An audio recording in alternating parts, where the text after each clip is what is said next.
అట్లా కాదు తాత ఓ దంటను మొత్తం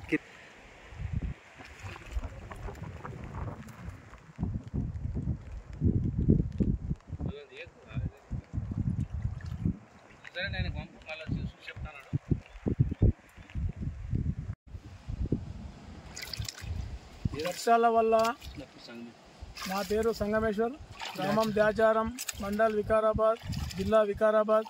గొట్టిముక్కల ప్రాజెక్టు కింద ఉన్న మా చేనులు ఇవి. గొట్టిముక్కల అలుగెళ్ళి చేనులు అని బాగు పొలరి ఉన్న పంటలన్నీ చాలా ఖరాబ్ అవుతున్నాయి. ఇది పరిస్థితి చాలా ఆందోళనమైన పరిస్థితి ఉన్నది. ఇది ఎంత నష్టం అంటే చెప్పరిగనంత నష్టపోతున్నది. పత్తి చేనులన్నీ వాగు పొలరి చాలా ఖరాబ్ అయినాయి. ఎప్పుడు అవుతుందా మీ తానా?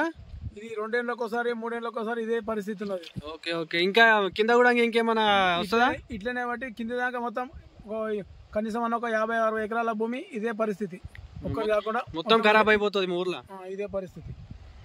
ఏం చేస్తాము, ఎట్లా పంటలు పండుతాయి, ఎట్లా గవర్నమెంట్ ఏం చేస్తుందో ఇంకా ఈ ప్రభుత్వము ఆదుకోవాలని చెప్పదలుసు. వర్షాలు బాగా పడుతున్నాయి, ఆటోలు వస్తలేవు, బస్సులు వస్తలేవు, మనుషులకు అంతా ఇబ్బంది అయింది. ఎరాకడ పోకడం లేదు, చాలా ఘోరమైన పరిస్థితులు. పంటలు ముందు ఏమన్నా పంటలు కూడా కొట్టుకోపోయింది సార్. పంటలు కూడా కొట్టుకోపోయింది. 2 పడుతుంది సార్ ఇక్కడ. అక్కడ వర్షం ఫుల్ పడుతుంది సార్. సీఎం సార్ ఏమైనా అంతరిస్తే బాగుండే. మాకు పంటలన్నీ ఖరాబ్ అయినాయి సార్ బాగానే. మళ్ళీ ఏమేమి పోయినాయి పంటలు? పత్తి, వరి, పసుపు, మొక్కలు, కందులు అన్నీ సార్. తీరా విపరీతం వాగులు వచ్చినాయి సార్. ఇక్కడ బాగానే వచ్చినాయి సార్. పంటలన్నీ మునిగిపోతున్నాయి. సీఎం సార్ అనుకరించుంటే బాగుండే మాకు.